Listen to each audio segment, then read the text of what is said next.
artérielle. 35% des Algériens sont hypertendés.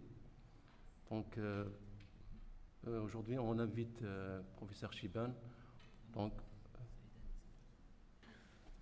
merci, Monsieur le Président. Salam alaikum. C'est avec un grand plaisir que je me retrouve une nouvelle fois parmi vous et je remercie les organisateurs, l'équipe dynamique de l'association des médecins de Chlef. Voilà, je voulais parler de l'hypertension artérielle de rein. Donc c'est un couple qui est souvent retrouvé. Et en introduction, vous savez très bien que l'hypertension artérielle est actuellement considérée comme le facteur modifiable le plus fréquent qui va toucher un ensemble d'organes, entre autres le rein. Donc modifiable, il y a possibilité d'action, il y a une possibilité d'annuler l'effet sur le rein, et quand il y a déjà altération rénale, on peut retarder de façon très importante l'échéance de l'insuffisance rénale terminale. L'hypertension artérielle va, comme vous l'avez déjà vu, ça agit sur c'est un facteur de risque de maladie cardiovasculaire, de l'AVC et maladie rénale. Ça vient ici. Quelques dates clés pour connaître cette histoire entre hypertension artérielle et rein. Donc déjà 1826, Richard Bright qui a décrit le mal de Bright. C'est l'autopsie faite chez un patient décédé par insuffisance rénale chronique terminale, auquel cas il a trouvé des petits reins et une hypertrophie ventriculaire gauche. Et le lien entre les deux, c'était de l'hypertension artérielle. Donc c'était un malade qui avait entraîné une complication cardiaque et une complication rénale liée à cette hypertension artérielle. D'autres situations, vous connaissez très bien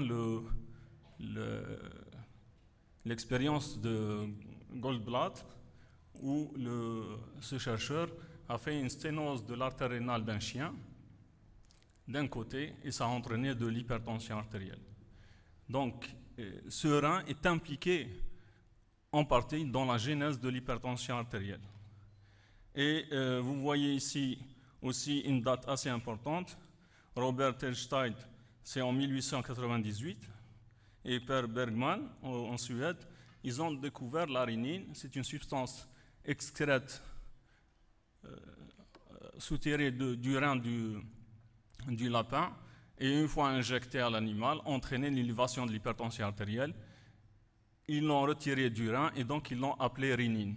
Et c'est par la suite, doucement, on est arrivé à individualiser ce système rhinine, angiotensine, aldostérone, qui a une implication importante dans une partie de la genèse et surtout la pérennisation de l'hypertension artérielle. Vous l'avez dit tout à l'heure, Monsieur le Président, de par le monde, pratiquement l'hypertension artérielle, c'est un adulte sur 3. C'est pratiquement 30%, 35% des adultes de par le monde qui sont touchés par cette pathologie. Et le diabète, c'est un malade sur 10. Quelques enquêtes nationales. Il faut savoir que c'est des enquêtes ponctuelles dans le temps et ponctuelles dans le lieu. Et donc, c'est plusieurs enquêtes. Et vous voyez là le chiffre de 35% qui revient ici, l'enquête qui a été faite, initiée par la SAHA en 2004, 25% l'étude Taïna, et l'enquête Ain Taya faite par notre ami professeur Chiban, c'est 37% des malades, des gens qui étaient diagnostiqués pour hypertension artérielle. C'est un chiffre important. On va voir par la suite la source et quelles sont les possibilités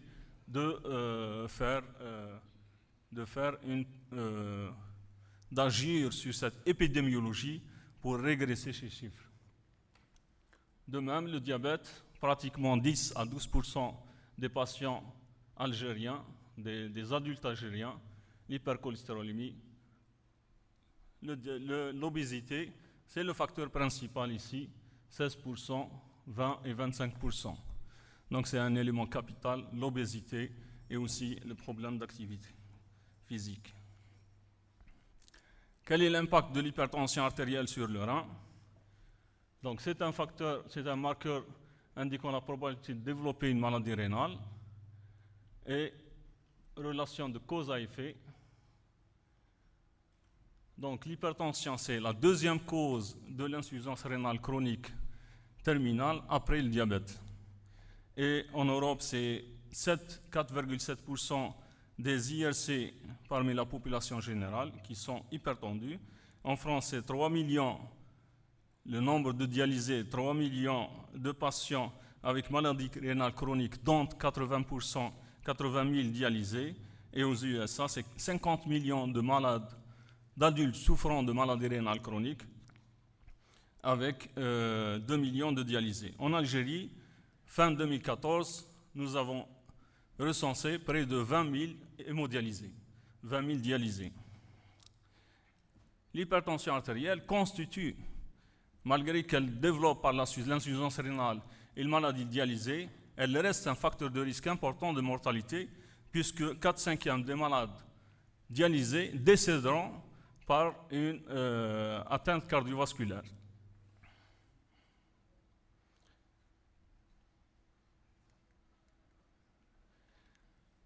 Au niveau du Maghreb, c'est essentiellement, vous voyez ici le diabète qui est en cause de l'insuffisance rénale chronique, mais aussi l'atteinte, les néphropathies vasculaires, donc entre autres l'hypertension artérielle qui est la cause importante de l'insuffisance rénale chronique terminale. Cette situation n'est pas propre au Maghreb. Vous voyez ici les statistiques américaines. Et donc, les deux pathologies qui continuent de progresser en étant cause de l'insuffisance rénale chronique terminale, c'est bien sûr le diabète et l'hypertension artérielle. Alors que les autres causes, les glomérulonéphrite et les maladies kystiques, sont pratiquement stables sur plusieurs décades. Donc là, il y a un intérêt certain à essayer de faire la prévention et à surtout rechercher l'atteinte rénale et équilibrer l'hypertension artérielle et le diabète pour ne pas tomber dans l'insuffisance rénale, et si même il y a insuffisance rénale, pour ne pas accélérer la progression si on laisse les pathologies telles quelles non maîtrisées. Le problème qui se pose, on sait très bien qu'il y a une interrelation entre le diabète et l'hypertension artérielle. Si on est diabétique, on a 2 fois plus de risque de développer de l'hypertension artérielle, et si on est hypertendu, 2,5 fois de risque de faire du diabète. Et donc ces deux pathologies étant cause de l'insuffisance rénale, on va avoir plus de risques à développer l'insuffisance rénale. Vous voyez là, ces deux pathologies, quand il y a le diabète seul, le risque de décès, diabète seul et hypertension seule et hypertension associée au diabète. Donc le risque de décès augmente, le risque des complications cardiovasculaires et notamment le risque de développer l'insuffisance rénale augmente. Cette situation de diabète et d'hypertension artérielle est à l'origine de cette augmentation dans le temps du nombre de dialysés. Vous voyez là, en 1990, ils étaient 400 000 et pratiquement on prédit un dédoublement du nombre chaque 10 ans. Et là, vous voyez, les gens déjà en 2002, les auteurs en 2002, ont prédit qu'il y aurait 2 millions de dialysés de par le monde. Et là, c'est essentiellement lié au diabète, ce diabète lié à l'obésité, ce qu'on a appelé diabésité, et c'est lié à l'hypertension artérielle. Les prédictions étaient assez justes, puisqu'un travail assez récent, en 2011, c'est une étude multinationale qui retrouve ce chiffre de 2 millions. Ils ont recensé 2 millions de personnes qui nécessitent la prise en charge en opération extra-rénale. Malheureusement, c'est l'essentiel de ces personnes se trouve dans les pays en voie de développement, et pour beaucoup, ils n'auront pas la possibilité d'être pris en charge en opération extra-rénale à cause tout simplement du coût de la pathologie, du coût de la prise en charge en opération extra-rénale, la dialyse coûte énormément cher. Quel est le lien entre l'hypertension et le rein? Pratiquement, le rein est responsable de plusieurs facteurs qui vont maintenir la pression artérielle normale et qui vont aussi maintenir une hypertension artérielle quand il y a une pathologie rénale ou quand il y a l'hypertension artérielle et que le rein n'arrive pas à juguler cette hypertension. On verra le lien de causalité entre les deux. Donc vous voyez le rein, il y a d'abord le système rénine-angiotensine-aldostérone et vous savez très bien que l'angiotensine 2 c'est un puissant vasoconstricteur. L'aldostérone c'est une hormone responsable de la rétention de sodium dans le tube contourné distal. Sodium lui-même qui intervient dans les résistances vasculaires et intervient aussi dans la volémie. Et donc à plusieurs niveaux, vous allez trouver ce rein qui est lié intimement à la régulation de la pression artérielle, que ce soit en physiologie ou en pathologie. Et là, vous voyez, vous connaissez très bien l'équation qui régit la pression artérielle, c'est le débit cardiaque et les résistances périphériques systémiques. Et donc, à chaque niveau de cette équation, vous aurez l'action du rein. Ici, pour le débit cardiaque, donc c'est la volémie, volume d'éjection systolique. Vous avez l'aldostérone ici, qui est responsable de la rétention de sodium, donc la reprise du sodium. Et dans les systèmes vasoconstricteurs et vasodilatateurs, le système rénine-angiotensine avec l'angiotensine 2 et vasodilatateur avec les prostaglandines. Donc à chaque niveau de cette équation, le rein a une action. Et de là découlent aussi les possibilités thérapeutiques dans la prise en charge de l'hypertension artérielle. Alors pour les étiologies de l'hypertension artérielle, vous savez très bien que l'essentiel, la grande majorité de l'hypertension artérielle, on ne retrouve pas de cause. Et donc on l'appelle hypertension artérielle essentielle, 90 à 95% des cas. Dans 5% des cas, c'est des hypertensions qui sont dites secondaires, où une cause est retrouvée, et parmi ces causes, c'est essentiellement beaucoup de causes d'origine rénale. Dans quelle situation on va essayer de chercher la cause? Donc, quand le sujet est jeune, quand l'hypertension artérielle est accélérée ou il y a une urgence hypertensive, quand il y a une aggravation brutale de l'hypertension artérielle, quelqu'un qui était bien contrôlé à un certain moment, et puis il devient incontrôlable, et là, on est obligé d'aller chercher une cause de cette hypertension artérielle. Quand il y a une altération sévère d'un organe cible, et quand il y a une histoire familiale de début précoce de l'hypertension artérielle. Donc on va chercher les causes. Je vous ai dit, c'est en grande partie, c'est des causes rénales. Donc, vous connaissez très bien l'hypertension rénovasculaire avec l'expérience de Goldblatt. Donc, c'est la sténose de l'artère rénale qui pourrait être en cause de l'hypertension artérielle et c'est une cause curable quand le diagnostic est fait à temps. C'est aussi les maladies parenchymateuses du rein, donc toutes les glomérulonéphrites. Vous connaissez très bien le plus typique, c'est la glomérulonéphrite aiguë ou GNA qui va, chez un enfant ou un adulte jeune, entraîner une élévation de l'hypertension artérielle, des œdèmes et oligurie. Mais c'est aussi des causes endocriniennes et des causes toxiques qu'il ne faut pas oublier, les médicaments et certaines intoxications, comme par exemple à la réglise, qui est une substance aldostérone-like. Alors, dans la panoplie des pathologies rénales, toutes les pathologies rénales, pratiquement, entraînent une hypertension artérielle. Même les, soi-disant, entre guillemets, les plus bénignes, comme la minimal change néphropathie ou LGM, la fameuse lésion glomérulaire minime du syndrome néphrotique pur de l'enfant. Avec le temps, elle peut développer, elle aussi, de l'hypertension artérielle. Mais aussi, toutes les néphropathies, la polykystose que vous connaissez très bien, c'est une pathologie qui va se découvrir par une hypertension artérielle et quand on fait une échographie au malade, on va découvrir de multiples kystes avec de gros reins. Et quand on revient vers l'interrogatoire, vous allez trouver de l'hypertension, c'est plusieurs membres de la famille et même des notions de dialyse dans la famille. C'est aussi la néphropathie diabétique. Elle est très hypertensive.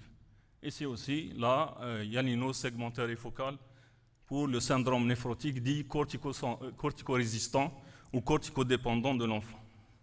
Donc, toutes les pathologies rénales, il y a un risque de développer de l'hypertension artérielle. C'est ce qu'il faut retenir.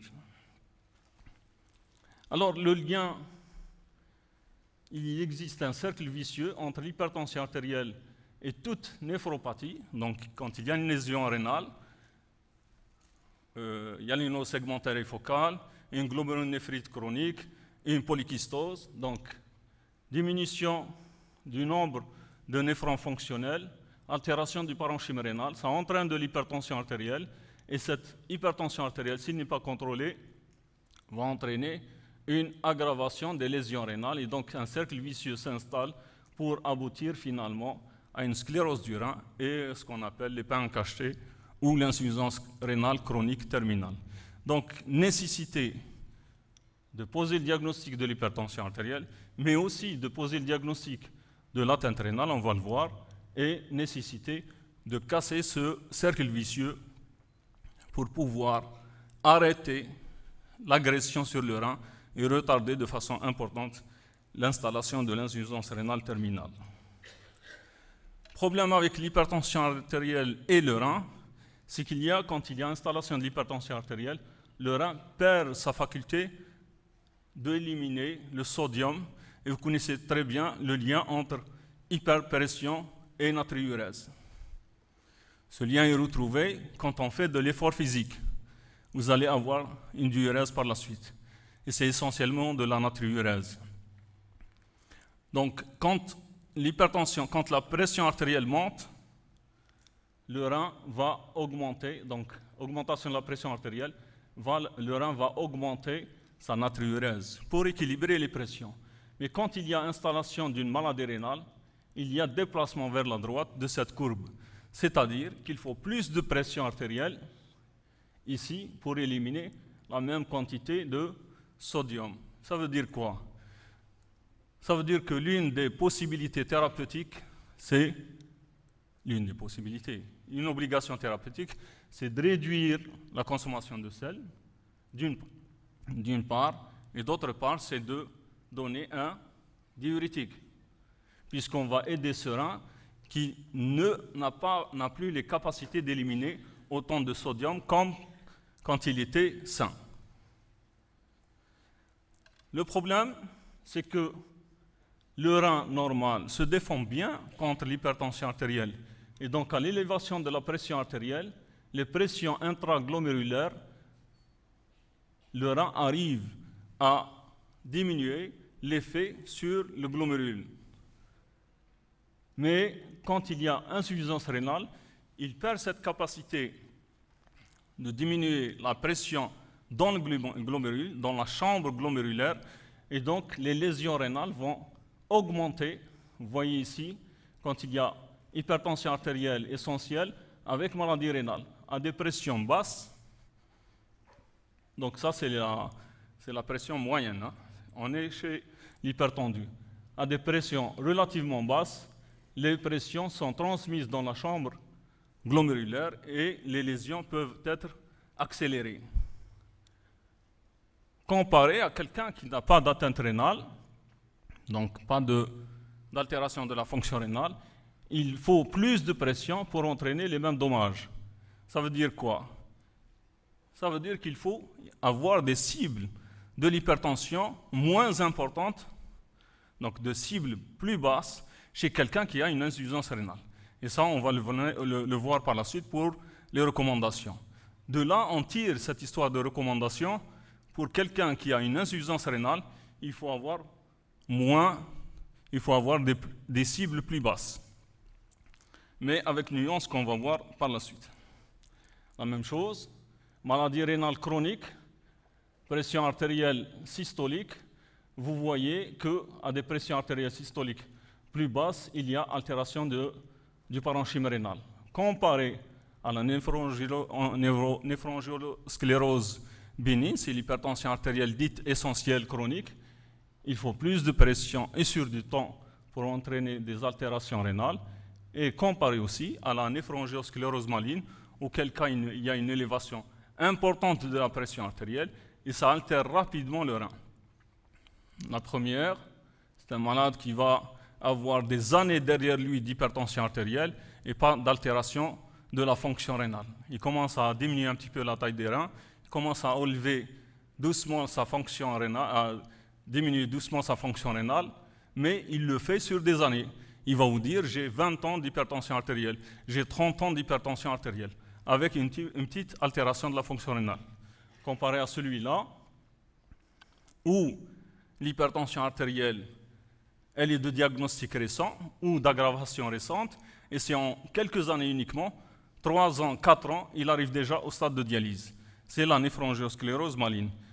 D'où l'intérêt de connaître ces schémas et de pouvoir réguler rapidement, contrôler rapidement cette hypertension artérielle. Quel est le bilan minimal à faire chez un hypertendu? C'est les électrolytes sanguins et essentiellement, on voit ici le potassium, et vous savez très bien qu'il y a un lien. L'hypocalémie peut témoigner de l'existence, va nous faire penser à l'histoire de la sténose de l'artère rénale par hyperaldostéronisme. La créatinine, et surtout c'est le calcul du DFG, débit de filtration glomérulaire. Tout à l'heure, l'exposé c'était sur l'infarctus du myocarde. C'est un signe, la douleur, c'est un signe alarmant. C'est un signe qui va faire pousser le malade à consulter. L'insuffisance rénale, elle est silencieuse. Il ne faut pas attendre que le malade ait des signes ici d'altération du parenchyme rénal, c'est-à-dire inférieur à 30 ml/min, c'est-à-dire il ne reste que 30% de la fonction rénale, où le malade va commencer à avoir des symptômes. Il faut aller plus tôt dans la maladie rénale chronique, quand la fonction rénale est normale, mais quand il y a des stigmates d'atteinte rénale, c'est-à-dire la protéinurie ou l'hématurie. Alors, cholestérol, la glycémie, le diabète, est-ce qu'il est là ou pas? La bandilature urinaire, c'est un examen simple qui se fait après la consultation, en fin de consultation, et ça permet aussi de voir la qualité des urines, l'aspect des urines, et le poids avec calcul BMI, le fond d'œil et ECG.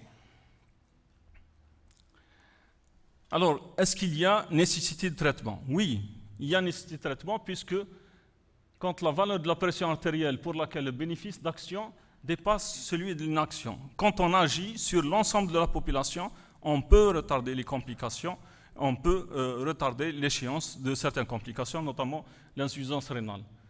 Toutes les classes d'antihypertenseurs sont bénéfiques, ont une action. Il y a certaines préférences qu'on va voir. Alors, pour les bloqueurs du système rénine-angiotensine, dès qu'il y a protéinurie, dès qu'il y a une insuffisance rénale, il y a intérêt à utiliser ces bloqueurs du système rénine-angiotensine, mais à un certain degré, il faut, leur utilisation doit être surveillée. Bien sûr, la réduction de sel, et vous avez vu les courbes tout à l'heure, réduction de sel, c'est la pierre angulaire du traitement.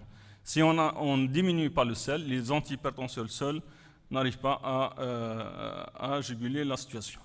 Les recommandations de toutes les sociétés, c'est 140-90 mm de mercure. Pratiquement, il faut avoir des pressions artérielles inférieures à ces chiffres pour avoir un bénéfice et une organoprotection, on va dire. Concernant le rein, quelles sont les cibles? Je vous ai dit tout à l'heure, c'est moins important que dans la population générale. Et là, quand le diabète, quand le malade n'est pas diabétique, qu'il a une atteinte rénale, donc c'est les mêmes cibles de la pression artérielle quand la protéinurie n'est pas abondante et quand la protéinurie n'est pas abondante. Quand la protéinurie commence à augmenter dans le temps, donc entre 150 et 500 mg par jour de protéinurie, la cible tensionnelle va être moins importante que dans la population générale. Et quand la protéinurie augmente davantage, on va vers des cibles tensionnelles beaucoup moins importantes. Quand le maladie diabétique, bien sûr, les cibles sont revues plus à la baisse. Avant, on disait, plus bas, c'est bénéfique. Ça, c'est avec nuance maintenant. Voilà.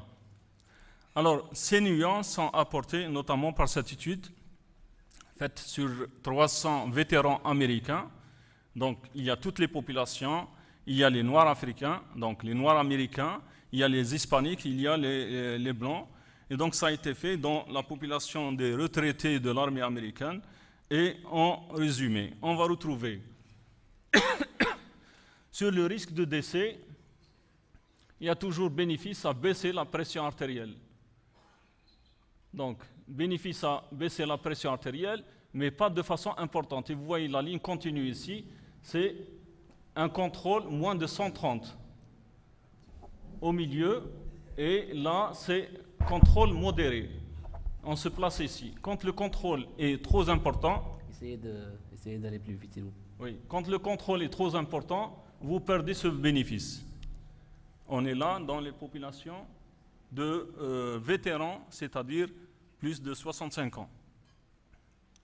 La même chose, le contrôle strict est moins bénéfique dans la diastolique. Alors que pour l'atteinte rénale, plus le contrôle est strict, plus le bénéfice est acquis dans la pression artérielle systolique, comparé à la pression artérielle diastolique où il n'y a pas d'effet. Ça, c'est bénéfique pour le rein. Est-ce que